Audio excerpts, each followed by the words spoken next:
حضرت حسین رضی اللہ تعالیٰ عنہ نے ان دنوں میں جو وہاں گزرے ہیں، جتنے بھی کوفی آئے ہوئے تھے نا، اکثر و بیشتر تو کوفے کے لوگ تھے، ان سے کہا کہ میں خود نہیں آیا، تم نے مجھے بلایا تھا، اے فلاں ابن فلاں کیا تم نے مجھے خط نہیں لکھا تھا کہ آؤ؟ اے فلاں ابن فلاں کیا تم نے مجھے پیغام نہیں بھیجا تھا کہ یہاں تشریف لائیے؟ اور دیکھو میرے پاس تمہارے خطوط موجود ہیں۔ وہ ایک تھیلا جس میں کہ خطوط ہے وہ بھی لا کے میدان میں رکھ دیا۔ 20 جو ہے خاندان بنی ہاشم میں سے شہید ہوئے ہیں۔ حضرت حسین رضی اللہ تعالیٰ عنہ کا ایک بہت ہی انفنٹ چھوٹا بچہ وہ بھی شہید ہوا ہے۔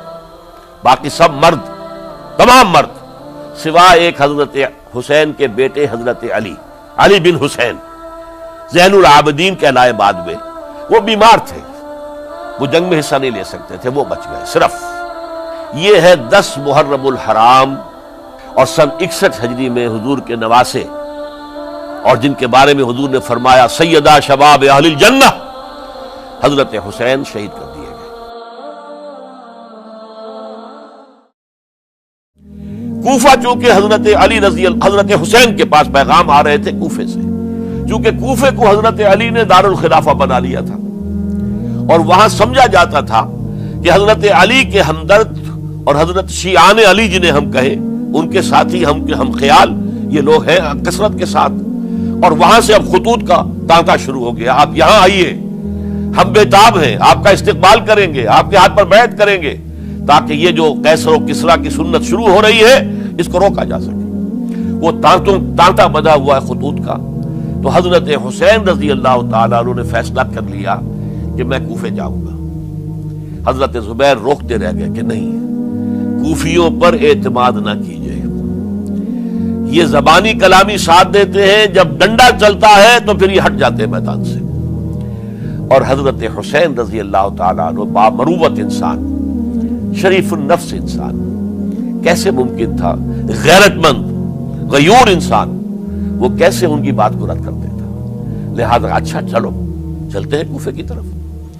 آگے بڑھتے چلے گئے، کربلا میں پہنچ گئے، جو کچھ وہاں ہوا ہے پھر آپ کو معلوم ہے۔ اس میں یہ بات ہے، پہلے 1000 کا لشکر بھیجا تھا عبید اللہ ابن زیاد نے، اس پر حضرت حسین رضی اللہ تعالیٰ عنہ نے جو باتیں کہیں وہ کچھ اثر انداز ہو گئی۔ ان کا افسر جو تھا حر بن یزید تمیمی، وہ بعد میں حضرت حسین کا حامی ہو گیا، اور حضرت حسین کے ساتھ ہی اس کو بھی شہادت نصیب ہوئی۔ پھر دوسرے کو بھیجا عمرو ابن سعد۔ عمرو ابن سعد بھی ایک بڑی عظیم شخصیت کا بیٹا تھا، حضرت سعد ابن ابی وقاص جو فاتح ایران تھے، اور جن کو غزوہ احد کے موقع پر حضور نے فرمایا تھا کہ اے سعد تیر چلاؤ، میرے ماں باپ تم پر قربان ہوں۔ جبکہ احد میں گھیراؤ کر لیا تھا حضور کا، اور کفار قتل کرنے کے لیے ہجوم کر رہے تھے، اور کچھ حضرات تیر چلا کے انہیں پھینک رہے تھے، دور جو ہے ہٹا رہے تھے، ان میں سے حضرت سعد ابن ابی وقاص بھی تھے۔ پھر وہ فاتح ایران تھے، اسی لیے گورنر بن گئے تھے ایران کے۔ سعد جو ہے ان کا بیٹے، یہ عمرو جو ہے یہ اب ایک بڑے صوبے کا گورنر بھی تھا، اس وقت 4000 آدمی دے کر بھیجا، وہ بھی نرمی کرتا رہا، اس نے کوئی تشدد نہیں کیا، اس کے اندر بہرحال اپنے عظیم باپ کے خون کا کچھ اثر تھا۔ لیکن یہ کہ پھر ابن زیاد کو اطلاع مل گئی کہ عمرو ابن سعد جو ہے وہ تو لے تو لال کر رہا ہے، حملہ نہیں کر رہا، قتل نہیں کر رہا، بلکہ یہ کہ وہ تو اس راستہ بھی دینے کے لیے تیار ہے کہ نہ مدینے کی طرف جائیے اور نہ آپ مکے کی طرف جائیے، نہ کوفے کی طرف جائیے، بلکہ آپ چاہے تو دمشق چلے جائیں، یزید سے اپنا معاملہ کر لیں۔ اس پر ابن زیاد نے پھر وہاں سے خط لکھا ہے، میں نے تمہیں اس کام کے لیے بھیجا تھا، میں نے تمہیں حکم دیا تھا حسین سے میری بیعت لو، یعنی میری بیعت کے ذریعے یزید کی بیعت لو، اور اسے پکڑ کر لا کر میرے سامنے پیش کرو۔ لہذا پھر اس نے ایک بہت خوخار شخص کو زیادہ فوج دے کر بھیجا ہے، اور وہ جو ہے اس نے آ کر جو ہے شمر نے پھر اس نے فیصلہ کن معاملہ کیا۔ حضرت حسین رضی اللہ تعالیٰ عنہ نے ان دنوں میں جو وہاں گزرے ہیں، جتنے بھی کوفی آئے ہوئے تھے نا، اکثر و بیشتر تو کوفے کے لوگ تھے، ان سے کہا کہ میں خود نہیں آیا، تم نے مجھے بلایا تھا، اے فلاں ابن فلاں کیا تم نے مجھے خط نہیں لکھا تھا کہ آؤ؟ اے فلاں ابن فلاں کیا تم نے مجھے پیغام نہیں بھیجا تھا کہ یہاں تشریف لائیے؟ اور دیکھو میرے پاس تمہارے خطوط موجود ہیں. وہ ایک تھیلا جس میں کہ خطوط ہے وہ بھی لا کے میدان میں رکھ دیا. یہ حضرت حسین رضی اللہ تعالیٰ عنہ کی شرافت اور اپنی صاف دلی. کوئی اس کے اندر عیاری نہیں تھی ان کے اندر، معاذ اللہ ثم معاذ اللہ.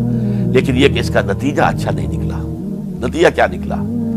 اب انہیں پتا چل گیا کوفیوں کو، اگر اب حسین زندہ دمشق پہنچ گئے یزید کے پاس تو یہ ہم سب کا بھاڑا پھوڑ دیں گے، ہماری شامت آ جائے گی. لہذا اب تو کسی صورت انہیں زندہ نہیں رہنے دینا. یہ ایک بڑا اہم واقعہ نوٹ کر لیجیے اس کو. اس لیے کہ حضرت حسین نے ایک ایک کا نام لے کر، اے فلاں ابن فلاں، اے فلاں ابن فلاں، اے فلاں ابن فلاں، کیا تم نے خط نہیں لکھا تھا؟ کیا تمہارا پیغام نہیں تھا؟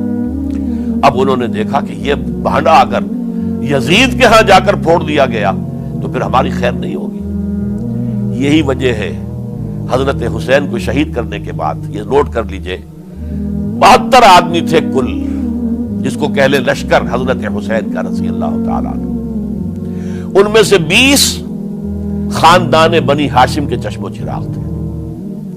وہ بڑی بہادری سے لڑے، بڑی بہادری سے لڑے، ایک ایک نے لڑ کر جان دی ہے. بہت سو کو مارا ہے. یقاتلون فی سبیل اللہ فیقتلون ویقتلون، قتل کر بھی رہے تھے، قتل ہو بھی رہے تھے، ایک ایک کر کے قتل ہو رہے تھے، شہید ہو رہے تھے. 20 جو ہے خاندان بنی ہاشم میں سے شہید ہوئے. حضرت حسین رضی اللہ تعالیٰ عنہ کا ایک بہت ہی انفنٹ چھوٹا بچہ وہ بھی شہید ہوا ہے. باقی سب مرد، تمام مرد، سوائے ایک حضرت حسین کے بیٹے حضرت علی بن حسین زین العابدین کہلائے بعد میں. وہ بیمار تھے، وہ جنگ میں حصہ نہیں لے سکتے تھے، وہ بچ گئے صرف. اچھا، حضرت حسین شہید ہو گئے. یہ ہے 10 محرم الحرام سن 61 ہجری. کیا مطلب ہے؟ حضور کے انتقال کے ٹھیک 50 برس بعد، سن 11 ہجری میں حضور کا انتقال، اور سن 61 ہجری میں حضور کے نواسے، اور جن کے بارے میں حضور نے فرمایا سیدہ شباب اہل الجنہ، حضرت حسین شہید کر دیے گئے. اور اس کے بعد اس لشکر نے خیموں کو آگ لگا دی. یہاں نکتہ سمجھ لیجیے، آگ کیوں لگائی؟ انہیں معلوم تھا ہمارے خلاف ڈاکومنٹری پروف موجود ہے وہاں پر، وہ ہمارے خطوط کے تھیلے وہاں موجود ہیں. اگر وہ باقی رہ گئے تو ہماری شامت آ جائے گی، ہمیں کون بچائے گا؟ تاکہ وہ ریکارڈ جو ہے ان کا وہ تلف ہو جائے، سارے خطوط جو ہیں وہ جل جائیں، تاکہ ان کے خلاف ثبوت باقی نہ رہے. یہ عظیم سانحہ کربلا ہے